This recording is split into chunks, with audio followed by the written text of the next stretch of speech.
सम्पूर्ण सर म्याडमहरुमा नमस्कार। म आज पुनः पनि एउटा नयाँ भिडियो लिएर उपस्थित भइसकेको छु, जसमा आज हामी समपूरक अनुदान अर्थात् म्याचिङ ग्रान्टको बारेमा आज हामी छलफल गर्छौं। मैले अलरेडी वित्तीय समानीकरण अनुदान, सशर्त अनुदानको बारेमा पढाइसकेको छु, जसको बारेमा तपाई तलको डिस्क्रिप्सनमा गएर हेर्न सक्नुहुन्छ। आज हामी सम्पूरक अनुदान भनेको के हो, नेपालमा यस सम्बन्धी व्यवस्थाहरू के छन् र समपूरक अनुदान कसरी दिने गरिन्छ जस्ता विषयहरूमा आज हामी छलफल गर्छौं। सर्वप्रथम समपूरक अनुदान भनेको के हो, यसको परिचयबाट हामी सुरु गर्छौं। समपूरक अनुदान भनेको अन्तर सरकारी वित्त व्यवस्थापन ऐन 2074 को दफा 10 ले यसलाई परिभाषित गरेको छ, जस अनुसार नेपाल सरकारले प्रदेश तथा स्थानीय तहहरूलाई पूर्वाधार विकास सम्बन्धी कुनै योजना कार्यान्वयन गर्न समपूरक अनुदान प्रदान गर्न सक्नेछ भनी यसरी चाहिँ परिभाषित गरेको देखिन्छ। त्यसैगरी समपूरक अनुदान सम्बन्धी नेपालमा के व्यवस्था गरेको छ, यस विषयमा मैले अलरेडी वित्तीय समानीकरण अनुदान पढाउँदा त्यसमा यसको व्यवस्थाहरू उल्लेख गरिसकेको छु। त्यो भिडियो एकचोटि अवश्य पनि हेर्नु होला र यसको एक्ज्याक्ट के कार्यविधि लेख्न सकिन्छ भने समपूरक अनुदान सम्बन्धी कार्यविधि 2081 यो कार्यविधि नछुट्याउनु होला। त्यसैगरी अन्य कानुनहरूको रूपमा अन्तर सरकारी वित्त व्यवस्थापन ऐन 2074, त्यसैगरी आर्थिक कार्यविधि तथा वित्तीय उत्तरदायित्व ऐन लगायतका अन्य कानुनहरूको नाम पनि लेख्न सक्नुहुन्छ। त्यसैगरी समपूरक अनुदानका आधारहरू के छन् भन्ने विषयमा अन्तर सरकारी वित्त व्यवस्थापन ऐन 2074 को दफा 10 अनुसार समपूरक अनुदान प्रदान गर्दा देखाएका विषयहरूलाई आधार बनाउनु पर्छ भनेर त्यो ऐनमै व्यवस्था गरेको छ। यी पोइन्टहरूलाई चाहिँ एक्जाममा नछुटाउनु होला। जस्तै योजनाको सम्भाव्यता, योजनाको लागत अनुमान कति छ, योजनाबाट प्राप्त हुने लाभ वा प्रगति, लाभ वा प्रतिफल तथा प्रगतिहरू कति छ, त्यसैगरी योजना कार्यान्वयन गर्न सक्ने वित्तीय तथा भौतिक क्षमता वा जनशक्तिको कुरा र अन्त्यमा योजनाको आवश्यकता र प्राथमिकता। यसमा सम्पूरक अनुदानका आधारहरू लेख्दा यी विषयवस्तुहरूलाई चाहिँ छुट्याउनु हुँदैन र यसका अलावा पनि वित्तीय समानीकरण अनुदान पढाउँदा मैले जे आधारहरू पढाएको थिएँ ती आधारहरू पनि यसमा इन्क्लुड गराउन सक्नुहुन्छ। त्यसैगरी अन्य आधारको रूपमा समपूरक अनुदान प्रदान गरिने क्षेत्र अर्थात् सम्पूरक अनुदान कुन क्षेत्रमा प्रदान गरिन्छ ती क्षेत्रहरूलाई त्यही ऐनले अर्थात् सम्पूरक अनुदान सम्बन्धी कार्यविधि 2081 ले यसको व्यवस्था गरेको छ, जस अनुसार कृषि उपजको प्रशोधन, भण्डारण र बजारीकरणका कुरा छन्, खानेपानी तथा सरसफाई, सिँचाइ तथा नदी नियन्त्रण, नवीनतम प्रविधिको प्रयोग गरी फोहोर मैलाको प्रशोधन र व्यवस्थापन गर्ने कार्यमा पनि सम्पूरक अनुदान प्रदान गर्न सकिन्छ। सामुदायिक विद्यालय भवन निर्माणका कार्यहरू, पर्यटन पूर्वाधार निर्माण, त्यसैगरी सौर्य, वायु, जैविक लगायतका वैकल्पिक ऊर्जा उत्पादन र विज्ञान तथा प्रविधिसँग सम्बन्धित पूर्वाधारहरू निर्माण गर्न पनि सम्पूरक अनुदान प्रदान गर्ने गरिन्छ। अन्त्यमा स्वास्थ्य चौकी, अस्पताल र सोसँग सम्बन्धित पूर्वाधारहरूको निर्माण गर्न पनि सम्पूरक अनुदान प्रदान गरिन्छ। यसको अलावा दफा 3 मा अन्य विषयहरू पनि उल्लेख गरेको छ, जसलाई एकचोटि अवश्य पनि पढ्नु होला। त्यसैगरी समपूरक अनुदानको रकमको सीमाको चर्चा गर्दा गाउँपालिका वा नगरपालिकाको हकमा कुल लागत अनुमान 1 करोडदेखि 7 करोडसम्मको हुनुपर्छ। त्यसैगरी उपमहानगरपालिका वा महानगरपालिकाको हकमा कुल लागत अनुमान 3 करोड रुपैयाँदेखि 15 करोड रुपैयाँसम्मको हुनुपर्छ। त्यसैगरी प्रदेश स्तरबाट कार्यान्वयन हुने आयोजना वा कार्यक्रमको कुल लागत अनुमान 10 करोड रुपैयाँदेखि 30 करोड रुपैयाँसम्मको हुनुपर्छ। यो भन्दा कम वा बढी रकमको आयोजना स्वीकृत हुँदैन। आयोजना वा कार्यक्रम कसरी छनौट हुन्छ त, यो विषयमा मैले सम्पूरक अनुदान सम्बन्धी कार्यविधि 2081 मा भएको मुख्य व्यवस्थालाई मैले यहाँ राखेको छु।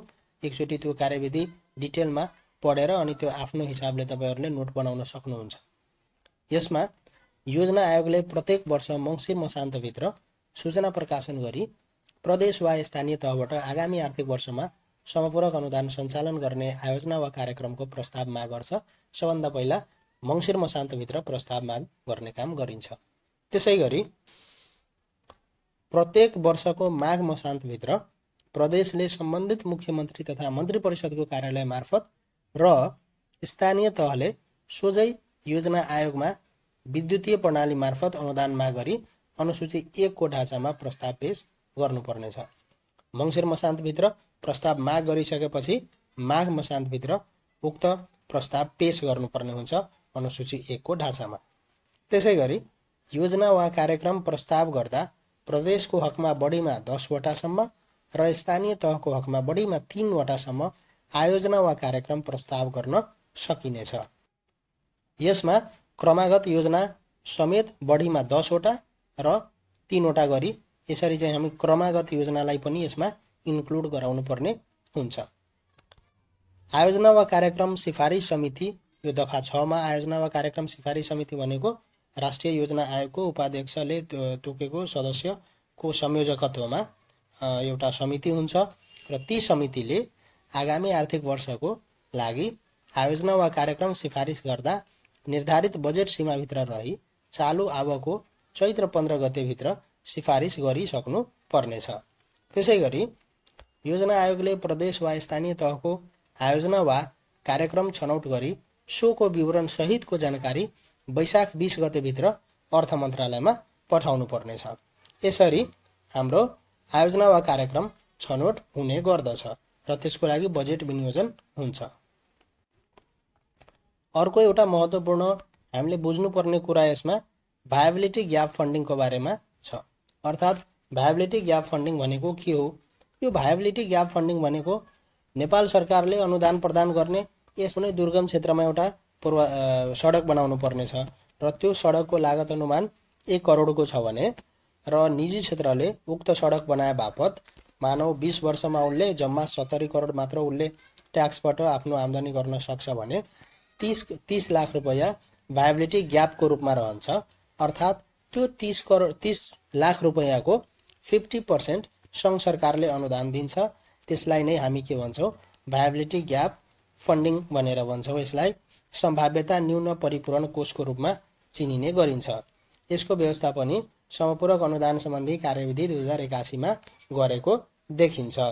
त्यसैगरी अनुदान रकमको निकासा सम्बन्धी व्यवस्थामा सर्वप्रथम समपूरक अनुदान कार्यान्वयन हुने आयोजना वा कार्यक्रमको लागि नेपाल सरकारले अनुदान उपलब्ध गराउँदा सम्बन्धित प्रदेश वा स्थानीय तहबाट उक्त आयोजना वा कार्यक्रममा भएको कार्य प्रगतिको आधारमा त्रैमासिक रूपमा रकम उपलब्ध गराइनेछ। त्यसैगरी प्रदेश वा स्थानीय तहले समपूरक अनुदानबाट कार्यान्वयन भइरहेको आयोजना वा कार्यक्रमको कार्य सम्पन्न प्रतिवेदन पेश गरेपछि मात्र त्यस्तो आयोजना वा कार्यक्रमको अन्तिम किस्ता बापतको रकम सम्बन्धित प्रदेश वा स्थानीय तहलाई उपलब्ध गराइने छ। यसरी चाहिँ निकासा सम्बन्धी व्यवस्था भएको देखिन्छ। त्यसैगरी समपूरक अनुदान प्रदान नगरिने अवस्था कस्तो छ? अर्थात् कुन कुन अवस्थामा समपूरक अनुदान दिँदैन भन्दा तलब भत्ता मसलन्द लगायतका साधारण खर्च तथा ऋण भुक्तानीका कुराहरू छ भने, त्यसैगरी कुनै राजनीतिक वा धार्मिक समूह विशेषको हित वा स्वार्थ रहेको आयोजना वा कार्यक्रममा वातावरणमा प्रतिकूल प्रभाव पार्ने प्रकृतिका आयोजना वा कार्यक्रम, त्यसैगरी दफा 3.2 मा उल्लेखित न्यूनतम सीमाभन्दा कम कुल लागत अनुमान भएको आयोजना वा कार्यक्रम। यो दफा 3 भनेको यसमा एउटा निश्चित सीमासम्म चाहिँ समपूरक अनुदान चाहिँ प्रदान गर्ने एउटा सीमा छ। त्यो सीमा भन्दा कम छ भने पनि समपूरक अनुदान प्रदान गर्न मिल्दैन। महत्त्वपूर्ण नोटको रूपमा मैले यहाँ केही बुदाहरू राखेको छु जसलाई एकचोटि ध्यान दिएर हेर्नुहोला। जसमा समपूरक अनुदान बापत प्राप्त रकम उपभोक्ता समिति मार्फत खर्च गर्न पाइँदैन। अर्थात् उपभोक्ता समिति गठन गरेर यो प्रोजेक्ट सम्पन्न गर्न पाइने छैन।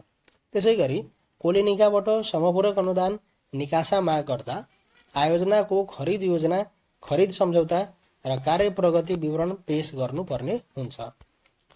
मानव यस्तो रकम सङ्घीय सञ्चित कोषमा फिर्ता गर्नुपर्ने। यसको अर्थ के हो भने हामी कुनै आयोजना वा कार्यक्रम सम्पन्न गर्न सकेनौँ कुनै आर्थिक वर्षमा भने सोही आर्थिक वर्ष समाप्त भएको 1 हप्ताभित्र अर्थात् 7 दिनभित्र सङ्घीय सञ्चित कोषमा उक्त रकम फिर्ता गर्नुपर्ने हुन्छ। त्यसैगरी आयोजना वा कार्यक्रमको नाम हेरफेर गर्न वा रकमान्तर गर्न हुँदैन। कुनै एउटा प्रोजेक्टमा विनियोजन गरेको रकम अर्को प्रोजेक्टमा हामीले रकमान्तर गर्न मिल्दैन, पाइँदैन। इम्पोर्टेन्ट नोट्सको रूपमा मैले केही पोइन्टहरू राखेको छु, जसमा प्रदेश वा स्थानीय तहले सञ्चालन गरेको आयोजना वा कार्यक्रमको सम्बन्धित विषय विज्ञ, लाभग्राही वर्ग र स्थानीय समुदाय वा सरकारवाला र नागरिक समाजको सहभागितामा वर्षको अन्तिममा 2 पटक सार्वजनिक परीक्षण तथा वर्षको 1 पटक सार्वजनिक सुनवाई गर्नुपर्ने व्यवस्था छ। त्यसैगरी मङ्सिर मसान्तभित्र ठेक्का सूचना हुन नसकेमा, उद्देश्य अनुरूप कार्य प्रगति हुन नसकेमा अनुदान रोका वा कट्टा पनि गर्ने व्यवस्था रहेको छ। यसको अलावा अन्य अवस्थामा पनि अनुदान कट्टा गर्न सकिन्छ, जसलाई यस कार्यविधिमा स्पष्ट रूपमा उल्लेख गरेको देखिन्छ।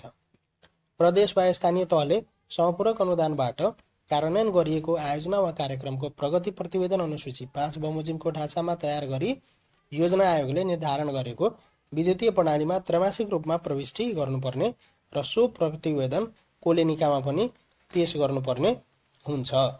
यसरी मैले सम्पूरक अनुदान कसरी प्रदान गरिन्छ, यस सम्बन्धी व्यवस्थाहरू के छ लगायतका यावत विषयमा आज मैले छलफल गरेँ।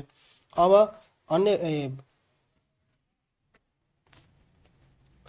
आजको लागि यति नै। फेरि अर्को भिडियोमा भेटौँला। तपाईहरुलाई केही जिज्ञासा छ भने कमेन्टमा राख्नुहोला। म त्यो कमेन्टको प्रतिक्रिया अवश्य पनि दिनेछु र फेरि पनि आगामी भिडियोमा भेटौँला। आजको लागि यति नै। सबैको दिन शुभ रहोस्। Thank you so much.